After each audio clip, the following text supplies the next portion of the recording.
Today, we are going to learn the consonant sound Z. The Z is a fricative, which is made by continuously blowing out air through a narrow constriction in your mouth formed by the tongue. This causes the sound to be continuous and noisy. The way to produce the Z is the same as the way to produce the S, but there is one difference. The Z is a voiced consonant, which means your vocal cords vibrate. Let's talk about how to produce the Z sound in detail. To make a correct Z sound, the tongue tip and blade are more forward in the mouth. Place the tongue tip behind either the upper or the lower front teeth.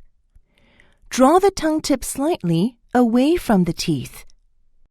Slightly groove the tongue along the midline to allow air to freely flow across it and out of the mouth. Close the teeth so that they are barely touching.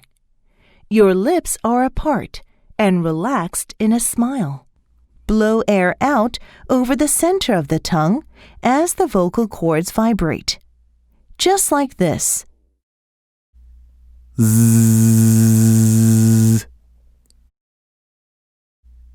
Z. Now, let's talk about how the Z sound is written in English. S, has, Z, zone, ES, washes, SS, scissors, X, xylophone, ZZ, puzzle. Let's practice the Z sound in words.